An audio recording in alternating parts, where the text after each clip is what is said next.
গেল ঈদে প্রেক্ষাগৃহে মুক্তি পায় শাকিব খান অভিনীত সিনেমা তুফান। প্রথমবারের মতো ঢালিউড সুপারস্টারকে নিয়ে কাজ করেই ব্লকবাস্টার ছবি উপহার দেন নির্মাতা রায়হান রাফি।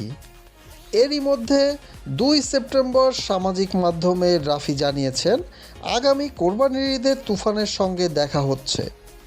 রাফির রহস্যময় এই পোস্ট দেখে অনুরাগীরা ধরে নেন তুফান সিনেমার দ্বিতীয় কিস্তি আগামী কোরবানির ঈদেই আসতে চলেছে। কিন্তু ছবিটির পর্দার মুখ শাকিব খান বলেন ভিন্ন কথা। তুফান 2 কবে আসবে এ নিয়ে সম্প্রতি একটি গণমাধ্যমে মুখ খুলেছেন ঢাকাই সিনেমার মেগাস্টার শাকিব খান। জানালেন, সহসাই নাকি আসছে না তুফানের দ্বিতীয় কিস্তি।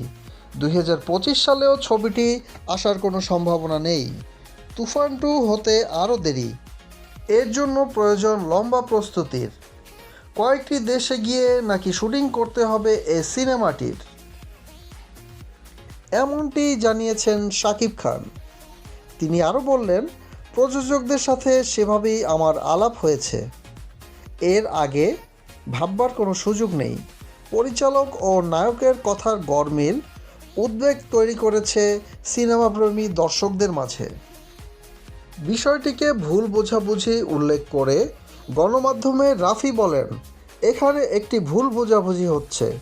শাকিব খান মানেই তুফান। কোরবানির ঈদে শাকিব খানকে নিয়ে আমার একটা ভিন্ন প্ল্যান আছে, তবে সেটা তুফান 2 মুক্তি নয়। তাই পুরো বিষয়টাই ভাবিয়ে তুলেছে দর্শক মহলকে। শাকিব খানের সব ধরনের লেটেস্ট আপডেট পেতে আমাদের সাথেই থাকুন।